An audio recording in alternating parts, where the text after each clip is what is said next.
अब इसमें देखिए दोनों में डेफिनेशन में यहाँ से अंतर समझ में आ जाएगा। जो हमारे पास पावर n के लिए बात हो रही है, अगर आप किसी नंबर की रियल या कॉम्प्लेक्स नंबर की इंटीजर पावर करते हो, जैसे कि आपको 2 का पावर 3 करना है, ये 2 की पावर 4 करनी है, ये 2 पावर 5 करनी है, तो कितने आंसर आएंगे? आंसर इज ओनली वन, 8, यहाँ 16, यहाँ पे 32। अगर आप इंटीजर पावर कर रहे हो, चाहे वो नेगेटिव भी क्यों ना हो, -2 की पावर 3 करना है तो -8 आ जाएगा। फिर अगर हमारे पास पावर इंटीजर है cos theta plus iota sine theta की, तो एक ही आंसर आएगा और वो आंसर यही होगा, ठीक है। बट अगर हमारे पास पावर जो है वो रैशनल है, p अपॉन q है, इंटीजर पावर नहीं है, n is not integer, integer की बजाय 2/3, 5/7 समथिंग कुछ इस तरह से है, उस केस में प्रॉपर्टी ये कहती है कि एक्चुअल में कितनी वैल्यूज आएंगी इसकी। अगर n p अपॉन q है तो इसकी q पॉसिबल वैल्यूज होंगी, q के ऊपर डिपेंड करता है ये, ठीक है। इसकी q पॉसिबल वैल्यूज होंगी और उन q पॉसिबल वैल्यूज में से एक वैल्यू ये भी होगी, cos n theta plus iota sine n theta. इसकी एक पॉसिबल वैल्यू ये होगी, मगर ये अकेला नहीं है, इसके अलावा और भी बहुत सारी वैल्यूज इसकी आएंगी। और वो जो बाकी सारी वैल्यूज आएंगी वो कैसे फाइंड आउट करनी है उसके लिए समझते हैं कि अगर हमें cos theta plus iota sine theta की पावर n जो दे रखी है वो p अपॉन q की फॉर्म में है, रैशनल फॉर्म में है, तो उसकी बाकी वैल्यूज कौन कौन सी आएंगी और उसको कैसे फाइंड आउट करना है। उसके लिए देखिए एक बात इसमें ध्यान रखनी है कि जब भी आपको किसी नंबर की पावर p अपॉन q करने के लिए कहा जाए तो पहले किसे ऑपरेट किया जाता है? पहले x पावर p ऑपरेट किया जाता है, फिर 1/q ऑपरेट किया जाता है। तो इस बात को यहाँ पे ध्यान रखना है, इसकी जरूरत यहाँ पड़ेगी। अब मान लेता हूँ मुझे cos theta plus iota sine theta power n ये दिया हुआ है,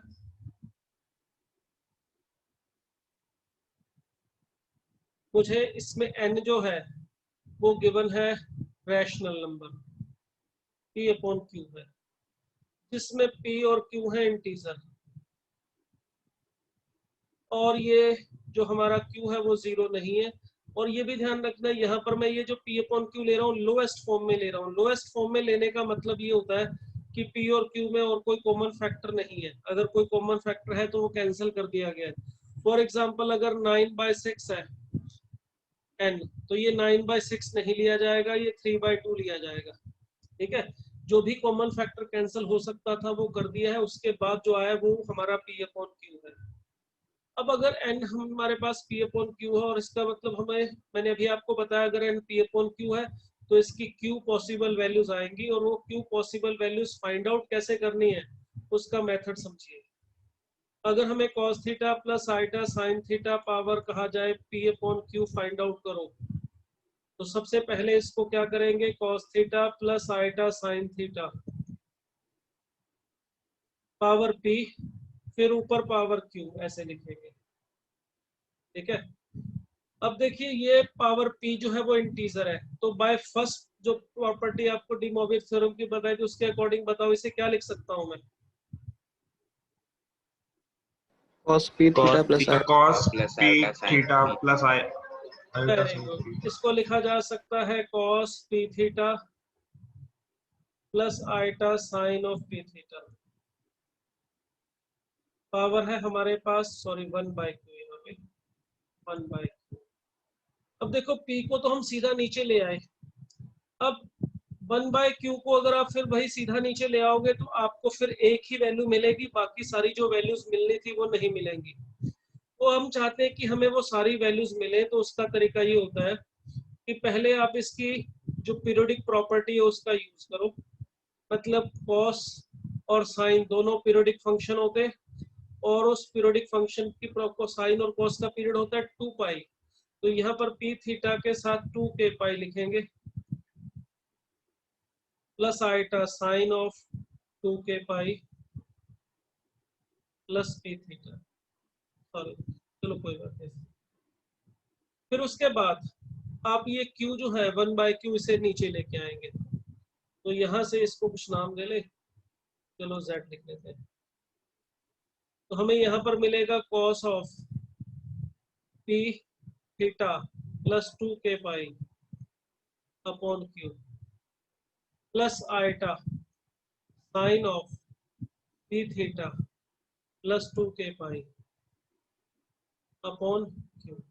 और इसमें जो k है हमारा, उसकी वैल्यू मूव करेगी 0 1 2 3 अप टू कहाँ तक, q माइनस 1 तक। q माइनस 1 तक जब आप इसकी k की वैल्यू रखोगे, जैसे 0 रखोगे पहले, अगर आप इसमें k को 0 रखते हो तो आपको z की पहली वैल्यू मिलेगी cos of p theta upon q plus iota sine of p theta by q। ये आपकी वही वैल्यू है cos n theta plus iota sine n theta, p upon q था n। तो k को 0 रखने पर एक आंसर मिलेगा, k को 1 रखोगे तो दूसरा आंसर मिल जाएगा cos of p theta plus 2 pi by q plus iota sine of, वही सेम थिंग ये वाली यहाँ लिख लेना। इस तरह से जब k की वैल्यू 0 से लेके q माइनस 1 तक रखोगे तो आपको टोटल वैल्यूज मिलेंगे q। मगर माइंड में क्वेश्चन ये भी आ सकता है, सर q तक ही क्यों रखना है, उससे आगे भी रख सकते हैं। q माइनस 1 तक ही क्यों रखना है, q रखने में क्या प्रॉब्लम है, q प्लस 1 रखने में क्या प्रॉब्लम है, बहुत सारी वैल्यूज ढूंढ लो। इतनी ही क्यों ढूंढनी है, बिल्कुल ढूंढ सकते हैं। मगर वो जो वैल्यूज आप ढूंढोगे वो कोई नई वैल्यूज नहीं मिलेगी। आपने k को 0 रख के जो वैल्यू फाइंड आउट किया, अब आप इससे नेक्स्ट वाली वैल्यू q रखोगे तो वही सेम मिलेगा। इसका कारण क्या है, देखिए जरा। हमने इसकी वैल्यू ढूंढी cos theta plus iota sine, एक मिनट रुको, cos theta plus iota sine theta power n, इसकी वैल्यू हमने अभी अभी लिखी cos of 2k pi plus p theta upon q plus iota sine of 2k pi plus theta upon q। और मैंने आपको बताया q की वैल्यू हम ले सकते हैं 0 1 2 3 अप टू q माइनस 1। ये प्रीवियस पेज देख लो। ये हमने कहा कि k की वैल्यू 0 से लेके q माइनस 1 तक लेनी है, और 0 से q माइनस 1 तक जब आप लोगे तो आपको सारी वैल्यूज डिफरेंट मिलेंगी, कोई भी दो वैल्यूज सेम नहीं मिलेंगी। क्यों नहीं मिलेंगी उसको भी अभी बता दो। मगर जैसे ही आप इससे आगे जाओगे k की वैल्यू q लोगे, वहां पर आपको वैल्यू वापस रिपीट होने, वापस वही सेम मिलनी शुरू हो जाएंगी। अगर इसकी वैल्यू, अगर आप k को 0 रखते हो, ये k है, अगर k को हम 0 ले तो हमें वैल्यू मिलती है z की cos of p theta upon q plus iota sine p theta upon q। इसी तरह से 1 रखने पर मिलेगी cos of p theta plus 2 pi by q, या मैं इसको अलग अलग करके ऐसे लिख लेता हूँ, plus iota sine of p theta upon q plus 2 pi by q। ठीक है। इसी तरह से जब लास्ट में k की वैल्यू q माइनस 1 रखूंगा तो z हमें मिलेगा cos of p theta by q plus 2 q minus 1 pi by q plus iota sine of p theta by q plus 2q minus 1 pi by q। अब यहाँ तक जितनी भी वैल्यूज मिली है, देखो ध्यान से, cos का और फर्स्ट वाले में जो एंगल है और लास्ट वाले में, इनका जो डिफरेंस है, इसका और इसका डिफरेंस 2 पाई से कम है। इन दोनों का जो डिफरेंस है अभी तक, ये जो डिफरेंस देखोगे ये मैक्सिमम डिफरेंस है, ये 2 पाई से कम है। तो जब cos और sin दोनों के एंगल में स्टार्टिंग और फाइनल वाली वैल्यू में एंगल 2 पाई से डिफरेंट है, 2 पाई से कम है, तो ये दोनों वैल्यूज कभी भी सेम नहीं आएंगी। ये हो सकता है कि cos की वैल्यू दोनों में कभी सेम आ जाए, मगर उस वक्त sin की वैल्यू डिफरेंट होगी। जब sin की वैल्यू हो सकता है इनके बीच में किसी दो की सेम आ जाए, मगर उस वक्त cos की वैल्यू डिफरेंट होगी। दोनों एक साथ 2 पाई इंटरवल से पहले कभी भी रिपीट नहीं कर सकते वैल्यूज। अगर आप अब k की वैल्यू रखते हो नेक्स्ट q वाली, तो क्या मिलेगा, z is equal to cos of p theta upon Q plus यहाँ पे क्यू आ जाएगा तो इसकी वैल्यू आ जाएगी 2 pi plus iota sine of यहाँ पर आ जाएगा P theta by Q plus 2 pi. अब हमें पता है साइन 2 पाई प्लस थीटा कितना होता है, साइन थीटा, और कॉस 2 पाई प्लस थीटा कितना होता है कॉस थीटा। तो ये देखो ये वही वैल्यू आ रही है जो 0 रखने पर आई थी। इसी तरह से अगर आप नेक्स्ट वाली वैल्यू रखोगे q प्लस 1 तो वही वैल्यू आ जाएगी वापस जो k को 1 रखने पर आई थी। तो फिर वैल्यू रेपिटेशन जो है स्टार्ट हो जाएगा वैल्यूज का। तो डिफरेंट वैल्यूज कितनी आई, q। Very good. अब आपको कहा जाए जैसे एग्जांपल ले छोटा सा एक,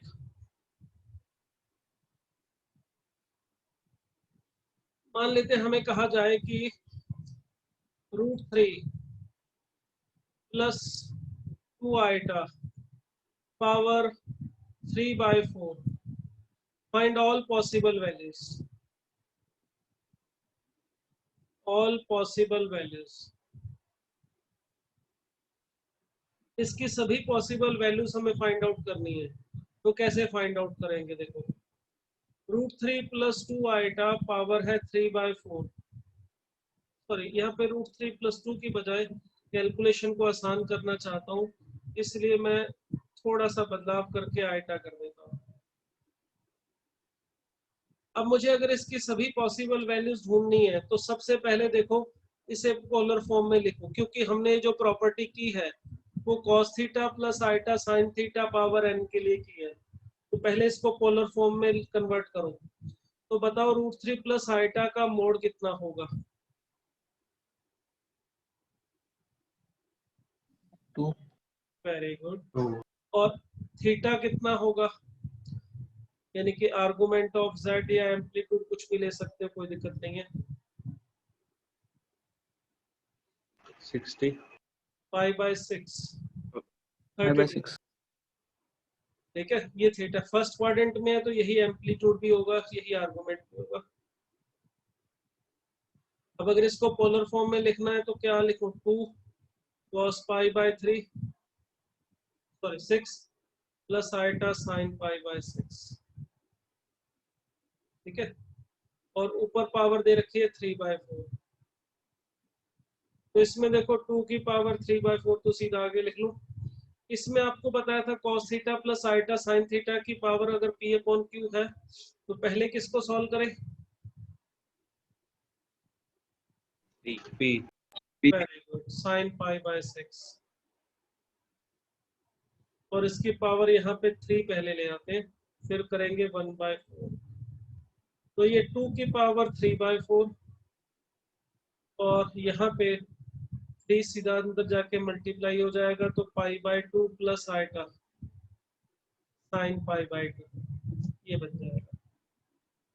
नेक्स्ट स्टेप आपको बताया था कि q को सीधा नीचे नहीं लाना है, पहले cos p थीटा है उसे 2 के पाई प्लस थीटा लिखना है, 2 पावर 3/4 और यहाँ पर हम इसको लिख सकते हैं cos ऑफ 2 के pi plus π/2 plus iota sine of 2 के पाई प्लस π/2। ठीक है यहाँ तक, कोई डाउट इसमें? No sir. अब इसको 1/4 को यहाँ लेके आता हूँ तो z is equal to 2 power 3/4 as it is cos, यहाँ पे जो हमारे पास एंगल्स है इसको थोड़ा सा सिंप्लीफाई भी कर लेता हूँ, मैं एलसीएम ले लेता हूँ इसमें 2, इससे 4 के पाई मिलेगा और पाई कॉमन भी निकाल लेता हूँ। तो यहाँ पर 4k प्लस 1 π/2 था और ऊपर से 1/4 और साथ में आ जाएगा तो π/8 हो जाएगा plus iota sine of 4k plus 1 π/8, ये मिला। ठीक है, इसमें जो k है इसकी वैल्यू क्या क्या ले सकते हो, बता सकते हो? 0 1 2 3। ये q कितना है हमारे पास 4, p है 3, तो k की जो वैल्यू होती है वो 0 से लेके कहाँ तक जाती है, q -1 तक। q कितना था 4, तो q -1 का मतलब 3। k की जो वैल्यू है हमारी वो 0, 1, 2 एंड 3, 4 वैल्यूज हो सकती हैं। और इन सभी वैल्यूज को रखोगे तो आपको 4 आंसर मिल जाएंगे। पहला होगा 2 पावर 3/4 6 π/8, मैंने शॉर्ट में लिख लिया, ठीक है। ये k को 0 रखने पर आएगी। फिर अगर मैं 1 रखूंगा तो 2 पावर 3/4 6 ऑफ 5 π/8 ये मिलेगा। 2 power 3/4 6 of 9 π/8 and the last one 6 of 2 power 3/4 as it is। 6 of कितना मिलेगा 3 रखने पर 13 π/8। तो ये इसकी 4 पॉसिबल वैल्यूज आएंगी। तो जब भी आपको power p upon q find out करना हो तो इस तरह से फाइंड आउट कर सकते हैं। कोई डाउट बेटा इसमें? No sir. गुड। अब चलिए इसी की डी मॉर्गन थ्योरम की ही कुछ और सिंपल सी प्रॉपर्टीज है उनको देखें जो उसी से बनी। पहली प्रॉपर्टी होती है सिस अल्फा इंटू सिस बीटा। इसके इक्वल लिख सकते हो इसको सिस ऑफ अल्फा प्लस बीटा। अगर इस तरह से दो सिस मल्टीप्लाई में तो इकट्ठा करके ऐसे लिख देते हैं। क्यों हो जाता है ये? सिस अल्फा का मतलब क्या होता है भाई? e power iota alpha. Cis beta का मतलब क्या है? e power iota beta. तो मल्टीप्लाई करके क्या लिखो इसको? लिखा जा सकता है? Yes sir. तो ये Yes, दो sir. के लिए रूल Yes, है। sir. 3 हो तो 3 को भी इसी तरह से कर सकते हो, 4 हो तो 4 को भी इसी तरह से। Next cis alpha into cis beta, sorry upon cis beta. क्या लिखे इसे? Cis alpha minus beta. Alpha minus Alpha minus. Alpha minus beta. Very good. Third cis alpha power n, ये तो हमने किया है। ये अभी क्या होगा? सिस n अल्फा, ठीक है। इस तरह से कर सकते हैं। फोर्थ प्रॉपर्टी 1/सिस अल्फा को क्या लिख सकते हैं? सिस अल्फा का मतलब क्या है? Cos alpha plus iota sine alpha. 1/सिस अल्फा क्या होगा? Cis minus alpha. Very good, cis of minus alpha. कैसे? 1/सिस अल्फा का मतलब 1/कॉस alpha plus iota sine alpha. Rationalise कर लो इसको cos alpha minus iota sine alpha से, और नीचे बनेगा cos square alpha plus sine square alpha, वो 1 हो जाएगा। तो ये जो वैल्यू है इसे लिख सकते हो, ये होता है सिस ऑफ माइनस अल्फा। क्यों? ये सिस ऑफ माइनस अल्फा कैसे होगा? सिस माइनस अल्फा का मतलब होता है actually cos of minus alpha plus iota sine of minus alpha. Cos minus theta तो हमें पता है कॉस थीटा के इक्वल ही होता है, इसलिए ये कॉस अल्फा बन जाएगा। साइन में से ये माइनस बाहर निकाल सकते हैं, ठीक है। आइटा भी है। तो इस इन प्रॉपर्टीज में ये जो लिखा है फर्स्ट और सेकंड, ये दो के लिए लिखी है। ऐसा नहीं कि दो कितना भी हो, चाहे सिस alpha into cis beta into cis gamma हो, तो उसे भी आप इसी तरह से इकट्ठा करके लिख सकते हो। तो डाउट यहाँ तक भाई? No, sir. No, sir. चलो अब इसको यूज करके कुछ एग्जांपल देखते हैं।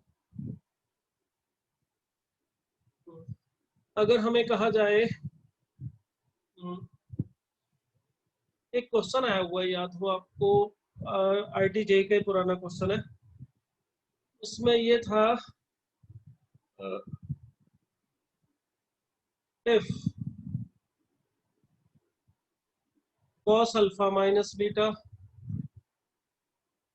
Plus cos beta minus gamma plus cos gamma minus alpha is equal to -3/2, then prove that number 1 summation of sin alpha is equal to 0, number 2 summation of cos alpha is equal to 0।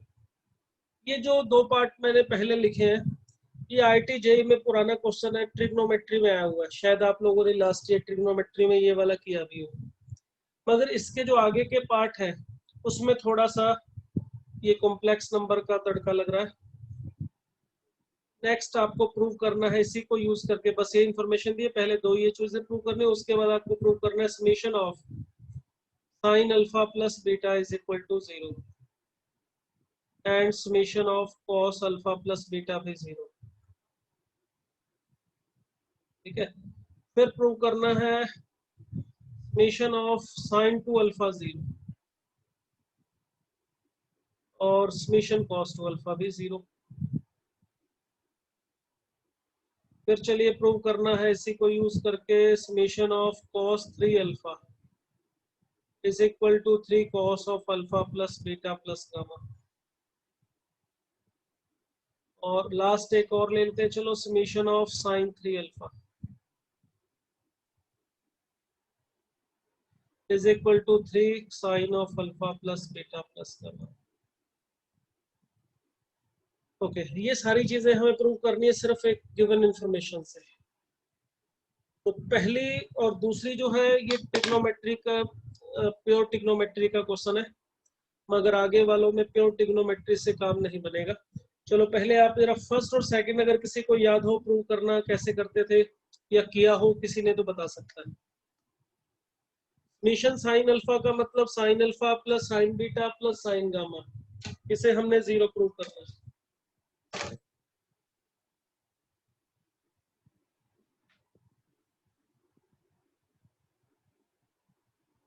बोलिए बेटे,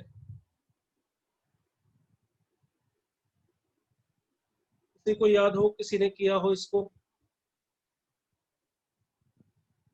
देखा है पहले ये वाला question first part इसका कभी trigonometry में लास्ट ईयर? हाँ यश, याद है कुछ?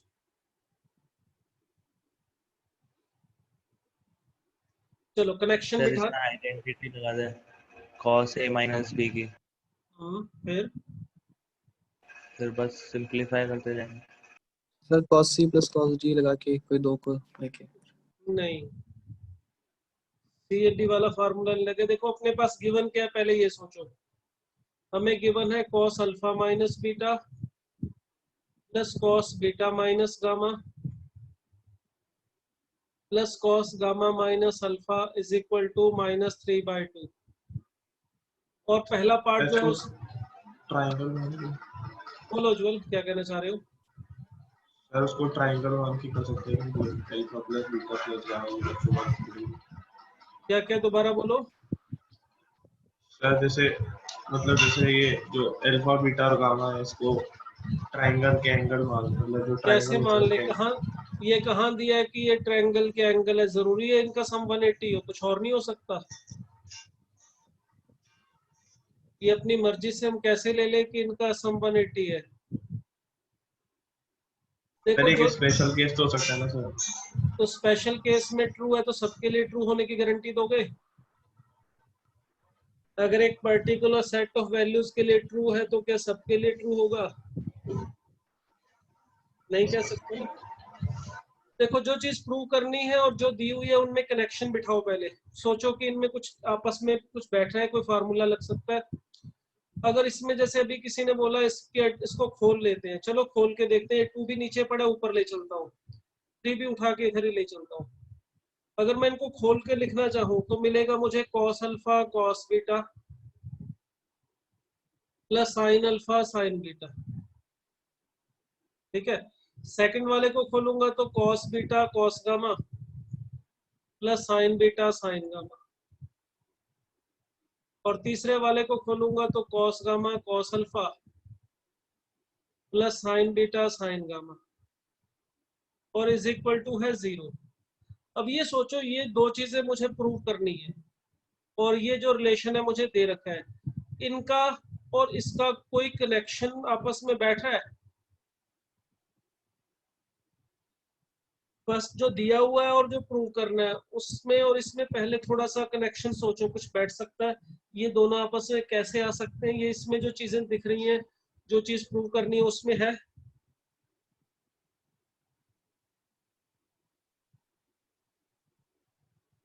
अगर इसका स्क्वायर सोचूं मैं, sign alpha plus sine beta plus sine gamma का, तो उसमें देखना कुछ मिलती जुलती चीजें यहाँ मिलेंगी।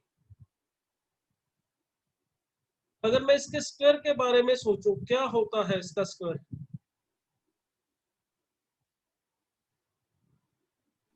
फिर दोनों को स्क्वायर Yes, करके sir. ऐड कर। भाई ये प्रूव करना है आपको, ये दिया नहीं हुआ जो स्क्वायर करके ऐड कर दो।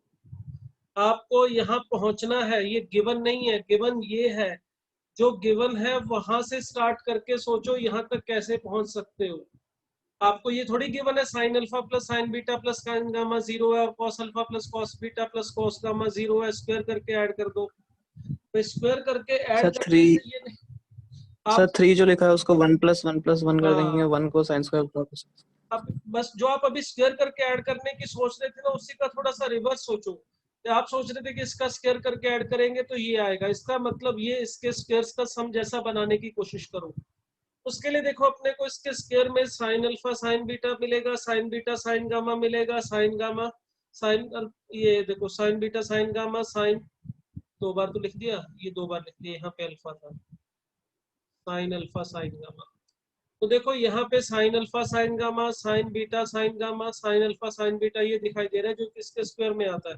तो इसके स्क्वायर में और 3 चीजें भी आती है, sign square alpha plus sine square beta और साइन स्क्वायर गामा, जो हमें यहाँ पे नहीं दिखाई दे रहे हैं वो बनाने हैं। सेम इसी तरह से देखो cos 2 cos alpha cos beta 2 cos beta cos gamma 2 बाहर रखा हुआ है और 2 कॉस गामा कॉस अल्फा दिखाई दे रहा है।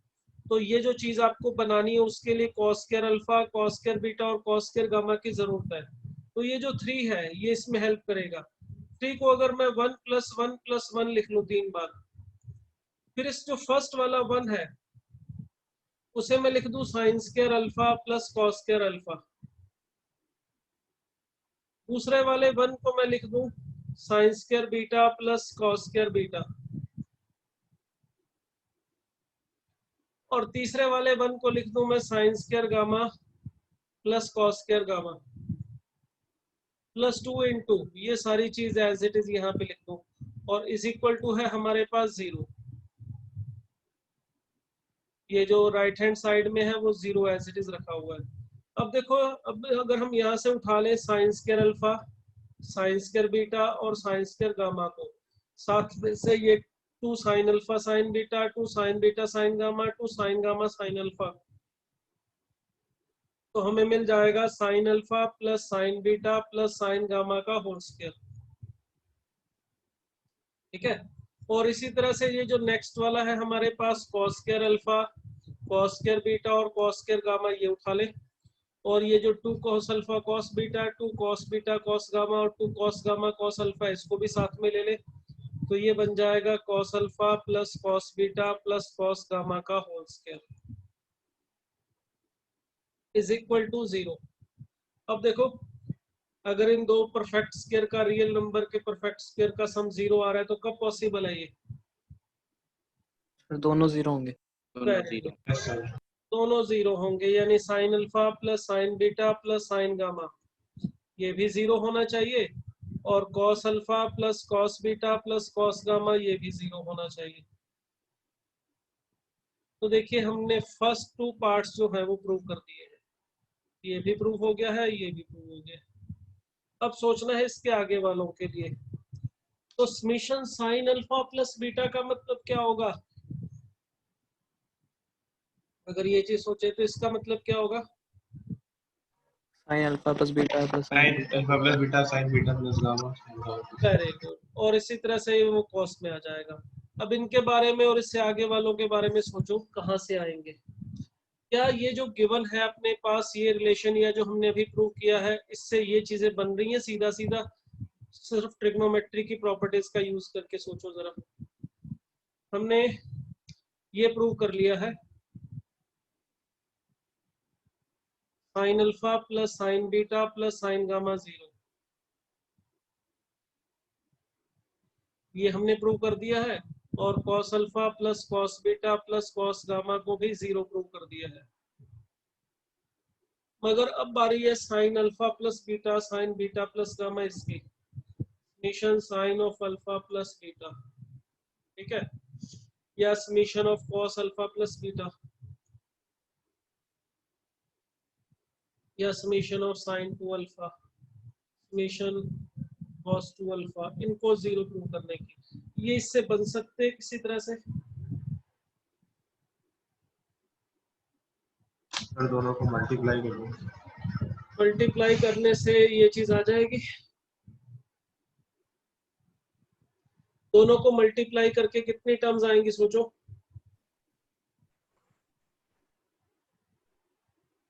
दोनों को मल्टीप्लाई करने से कितनी टर्म्स आएंगी? 9 और 9 आपको दिखाई दे रहा है इसमें 9 टर्म्स है कहीं? अगर sine alpha plus beta plus sine beta plus gamma plus sine gamma plus alpha लो तो उसमें भी 6 टर्म्स आएंगी खोलने पर।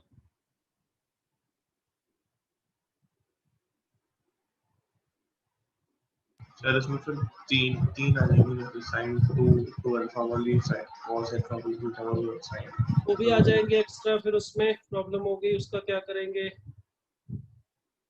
अब ये जो सारी चीजें ना, आप थोड़ा सा एंगल्स चेंज करते हैं सोचने का, वो आप ट्राई करके देख लेना ट्रिग्नोमेट्री से एक बार, ठीक है? उसमें अगर आप इसको मल्टीप्लाई करोगे तो उसमें कुछ टर्म्स एक्स्ट्रा आ रही होंगी जो यहाँ पे नहीं चाहिए। कॉस अल्फा प्लस बीटा वाली टर्म्स यहाँ से नहीं मिल पाएंगी। इसमें अब थोड़ा सा एंगल चेंज करते हैं, ये दूसरे एंगल से सोचो। हमने अभी जो प्रॉपर्टी पढ़ी थी सिस थीटा की, ये वाली प्रॉपर्टी, ये हमें इसमें हेल्प कर सकती है। सिस अल्फा इंटू सिस बीटा हो तो किसके इक्वल आता है? सिस अल्फा प्लस बीटा। मतलब हमें अल्फा प्लस बीटा बनाना है, नहीं साइन अल्फा प्लस बीटा और कॉस अल्फा प्लस बीटा बनाना है, तो इससे तो बड़े आराम से बन सकता है। सिस अल्फा और सिस बीटा को मल्टीप्लाई करूंगा तो सिस अल्फा प्लस बीटा यानी कि cos alpha plus beta plus sign alpha plus beta बन जाएगा।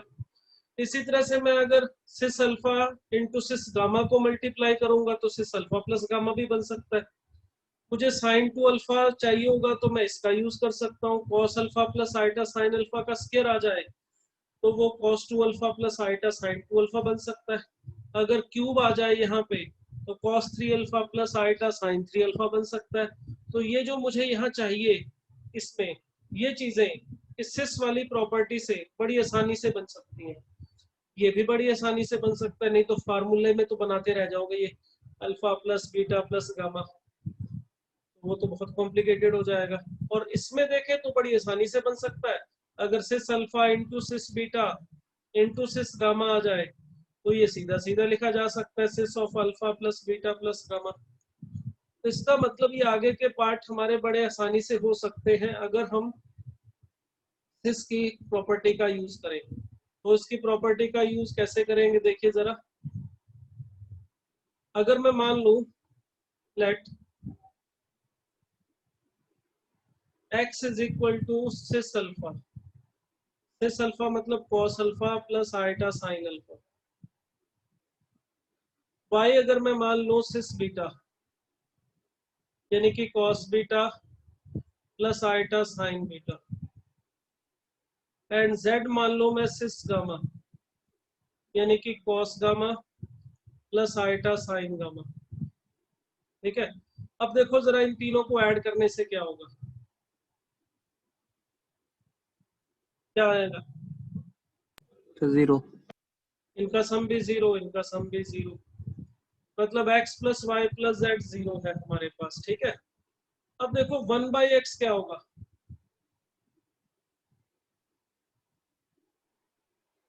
वन बाई सिस अल्फा कितना बताया था आपको? इस माइनस अल्फा सिस माइनस अल्फा इस इस माइनस माइनस अल्फा का मतलब cos alpha minus iota. 1/y का मतलब हो जाएगा cis beta minus iota sine beta, और 1/z का मतलब हो जाएगा cis gamma minus iota sine gamma. अब जरा इनको ऐड करना क्या होगा, जीरो ही आता है। ये जीरो भी ही आएगा। जीरो आएगा, सॉरी यहाँ 1 है। तो 1/x plus 1/y plus 1/z zero, LCM लेके क्या ये लिख सकता हूँ xy plus yz plus zx is equal to zero. Yes sir. देखो यहाँ एक तो था हमारा x plus y plus z is equal to zero, ये याद रखना, और एक ये आ गया। इससे हमारा थर्ड और फोर्थ का जो प्रूफ है वो हो चुका है। कैसे? हमने अभी अभी लिखा x y plus y z plus z x is equal to 0। X कौन था यार, देखना, cis alpha, y cis beta, तो ये cis beta cis gamma cis gamma cis alpha, तो ये क्या बना, cis of alpha plus beta. Cis मिलेगा, मैं उसको रियल और इमेजरी पार्ट अलग अलग करके लिख लेता हूँ, कॉस अल्फा प्लस बीटा और iota sine alpha plus beta.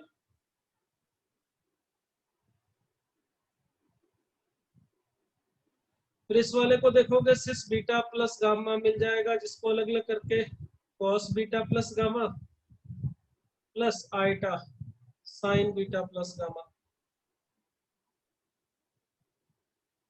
इसको खोलोगे तो ये सिस अल्फा प्लस गामा मिलेगा, यानी कि cos of alpha plus gamma